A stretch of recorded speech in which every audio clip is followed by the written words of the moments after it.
Welcome to KOFA National Wildlife Refuge. This is one of our absolute favorite boondocking places in all of Arizona. We come here all the time. It is in the Sonoran Desert and you can stay for 2 full weeks absolutely free. We're going to show you exactly what we do, how we get here, where we stay, and why we love it, and why we think you will too.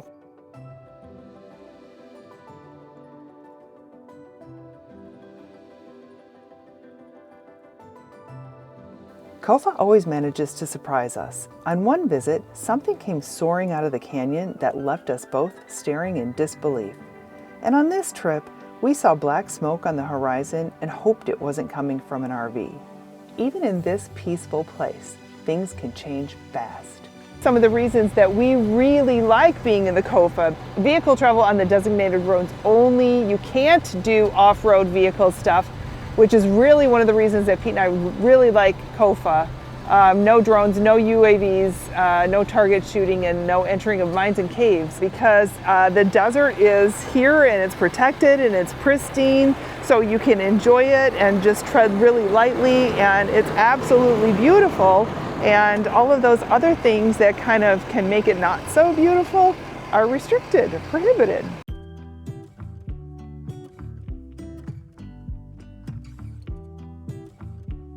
Here we get a sense of peace and relaxation we don't get anywhere else. And if you're lucky enough to be visiting at a time that they're doing a launch at Vandenberg, you'll enjoy a spectacular show. It's hard to believe this is actually free camping. One of the reasons we really like camping at KOFA National Wildlife Refuge is because we can park our camper right down there and then just walk up this main road to the trailhead. And there are several trails that are up here. One of the most popular is the Palm Canyon Trail. And then there's another little trail that is off to the side, which we've done before. We do it every time that we're here. And we did a video on that already. I'll leave a link in the description below. It's not on all trails and it's not a well-known trail. Park in the parking lot up here, go to the trailhead sign for the Palm Canyon Trail. And then right off here to the left, there's a little camping sign, and the trail just continues on from here.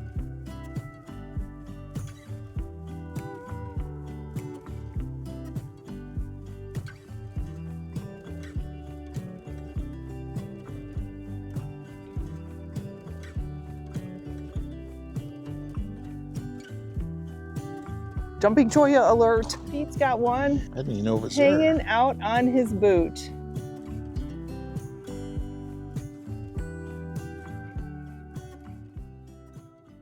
Today we are going to do the Palm Canyon Trail, which is the one that everybody knows about and everybody comes for. Yesterday we headed off over here to this one that goes along the outside of the mountain.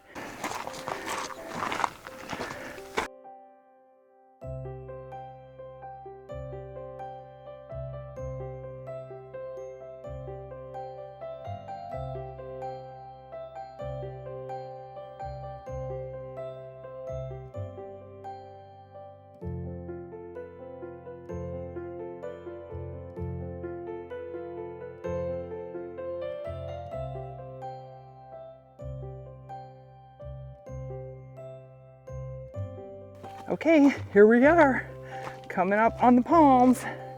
There's a nice little sign here that tells you where to look. And look at the beautiful thing. Way up there, where there's a little bit of sun shining, you can actually see them.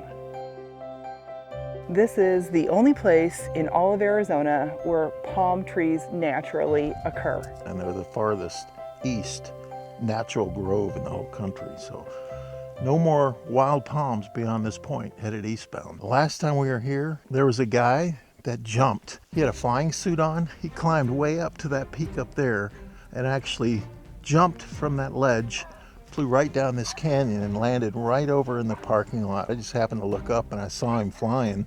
I thought it was a hawk, and then he popped his chute and landed right in front of us. It was really cool.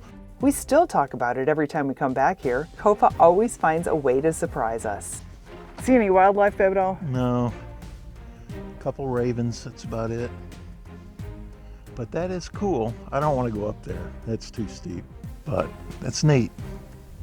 We are in KOFA National Wildlife Refuge, the only wildlife that we have seen since we've been here, about a 2-inch little gecko. I saw a raven.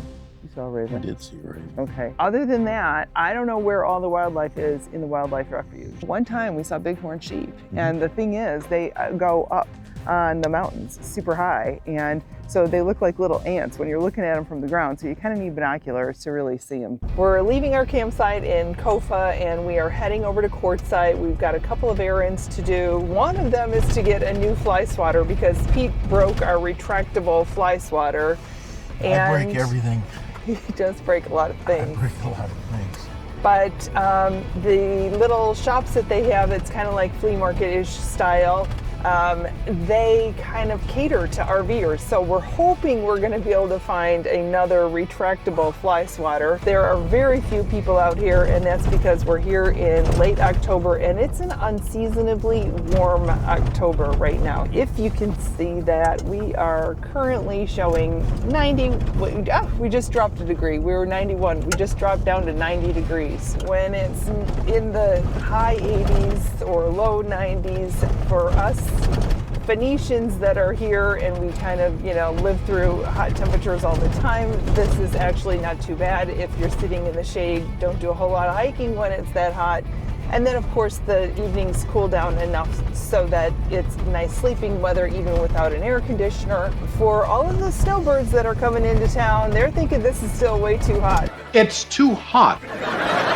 That's why most of them aren't here yet. We'll start to see them start to trickle in November. So we're on our way out of the KOFA and over to Quartzsite. Speaking about RVs, I hope that's not one on fire over there. That looks ugly. And we are getting closer to the long-term visitor areas, so hopefully there's nothing really major happening over there. Hopefully it's just something out in the middle of the desert, but... No, that black smoke is not black a smoke. bush burning. It's not a burning bush, I guarantee you. So when you see black smoke, you know it's probably fuel? It's kerosene, probably. Yeah, that's not good. So there's fire trucks over there. The good news about this is that it's so early in the season, there are not a lot of people out here. Oh my gosh, that thing is gone. Oh Lord.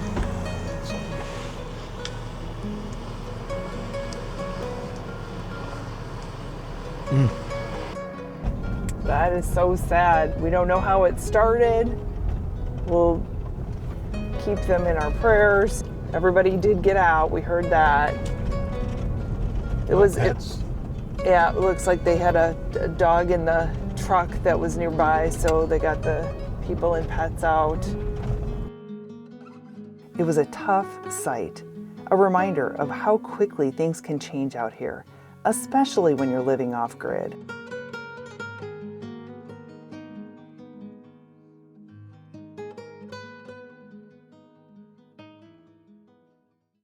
Well, here we are pulling into the Tyson Wells area, which is where all of the shops eventually set up.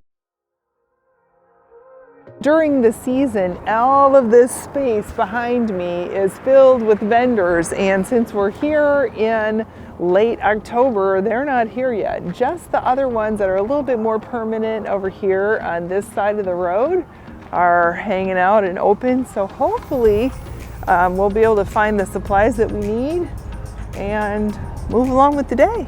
Well, expandable fly swatters. You want a green one or a red one this time? Oh, shoot. Well, it's a quality piece of equipment. Exactly what we came for. Is there anything else we need? I'm looking. I don't know what I can't live without until I see it. You know that. This is what makes Quartzsite so RV friendly. Even in the off season, you can find everything you need. There are so many things to do in Quartzsite. You'll always have something fun to do. And no, you don't have to get in a fight with an inflatable clown. We're passing the sign for the KOFA Wildlife Refuge Crystal Hill. Turn in. So we're gonna go drive down this road a little bit further to see what the camping sites look like here, since we've never even seen them ourselves, and we'll see what they look like. Here's an example of a really nice little campsite. The big problem here, coming off the road, into the first KOFA turnoff is this berm. This should be a little difficult, especially to get back up on the road. This would be a little tough to get your trailer in here and out of here especially. That was some pretty desert, you know, except for like looking at the Mondo like power line things. And so that in combination with that like really like impossible turnoff of the road because of that dip, that Crystal Hill Road is a no-go for us. We're between Quartzsite and Yuma when we're staying here in the KOFA, and so obviously there's a lot of border type activity that might be going on in the area. When we came in a couple of days ago, there were several Border Patrol vehicles that were parked on the sides of the road, so clearly they have a presence out here now more than they have in the past. We have always felt super safe here. We've never had any kind of issues. So our experience it's been wonderful.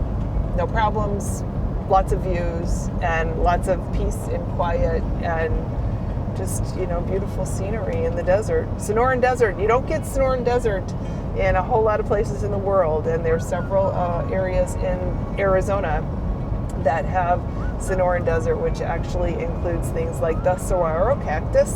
The big giveaway is there's one of the beautiful brown signs that is on the right side of the road, and is almost immediately after you see that sign, that's your turn.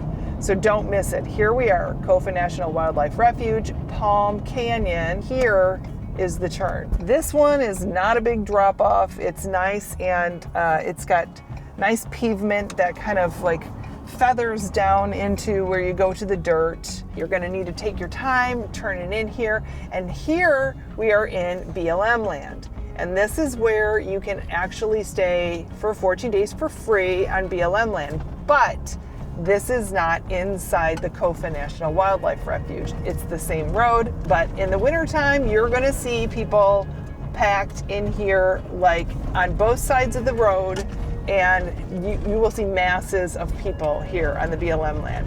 And we can't figure out exactly why people don't want to drive further down the road to get closer to the mountains and actually be in the KOFA, but they don't, and we're okay with that. As we get closer into the KOFA, the road does have a couple of spots where there's some bigger dips and some bigger washes, some erosion. If you got stuck in a flood out here, you would need to be careful about crossing washes. If they are flowing, you're not going to want to do that, so make sure you have plenty of time. But honestly, it rains so little out here that the odds of you being here at a time where there's any kind of rain or flash flood is pretty minimal. But if you do happen to be here during one of those times, you want to be super careful. Flash floods in the desert can happen super fast.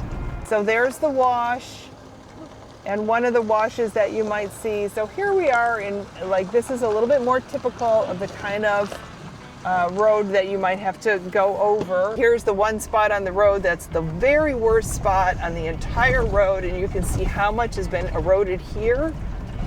They have this little marker here, so hopefully if you're driving and the weather is, visibility is bad or dark at night or raining or, you know, whatever, hopefully you're going to see that. You'll see stacked rocks for fire rings, and pretty much that's it. The other thing that you might have some issues with any of the campsites, whether they be in the BLM land or they are in the KOFA, they are kind of level-ish to be able to get in, and some of them are not. We were 7.5 inches low on the driver's side when we pulled into the site to try to level the trailer, but totally worth it. The boundary between the BLM land and the KOFA land, you will clearly see that you're entering the KOFA National Wildlife Refuge with the sign, and the first 3.5 miles is BLM, and then you enter the KOFA National Wildlife Refuge. And you can pull in over here to this little kiosk and get some information. From this point where we're at this little kiosk, we're going to go back out to this main road, and you can see that we could actually go straight here. That is the KOFA Queen Canyon, which is 5 miles down that way.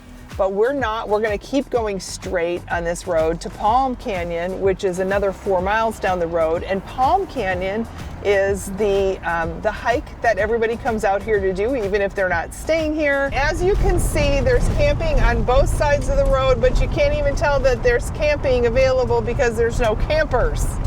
So we love the solitude of being out here when there's not a lot of people out here. And the other kind of really nice thing is that even if there are people out here, there's usually enough space between the spaces where you don't feel like you're on top of other people. So we're actually 6.7 miles from the US 95 to the current campsite that we are at in KOFA National Wildlife Refuge. You know how Pete and I did a video on RV gear that we love and some that we don't? Well, one of the things that we don't love, and we said we were done using and never going to use again, was stackable leveling blocks. And we replaced those with these things, which will give you about what, maybe a 4-inch if your tire was all the way to the back of this thing, because your tire, rolls on it and lifts up. Well, the problem is that you can't go over the edge and you can't get completely on the edge. And even if you could, it isn't enough to get you level when you're in a really cool boondocking spot like we are here. We'll use these when we are in an RV park that's not real level, or a campground that's just kind of sort of little out of level. But when you get to that 7-8 inch out of level, you actually need to work your way up onto a big stack of blocks. And so now these are working for us. So they're back on our happy list. It's kind of like, being on Santa's list. You're either on the good kid list or the bad kid list. These just made it back off of the bad kid list onto the good kid list. And we'll show you on our Level Mate Pro how unlevel this ground really is after we pull off of these blocks. Are you ready? Yeah. All right, we're gonna go one block at a time.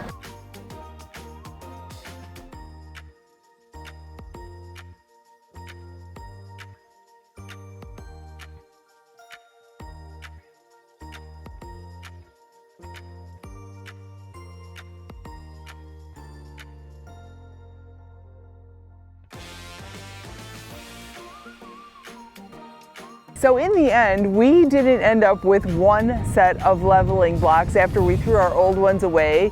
We actually ended up with 3 because it takes that many when you're in a spot that is this unlevel to actually get the height that you need to get level. And we'll show you exactly how unlevel we are now that we're off the blocks. And here we are. Our driver's side is actually 7 inches lower than our passenger side right now. That's why we needed so many blocks. If you come to visit the KOFA, would you let us know? Leave a comment below, because we would really like to know if you enjoy it here as much as we do. And if you're interested in seeing some of the other places where we love to camp, usually for free and usually with tons of really fun things to do in the area, we've got an entire playlist. I'll leave a link in the description below, and I'll see you over there.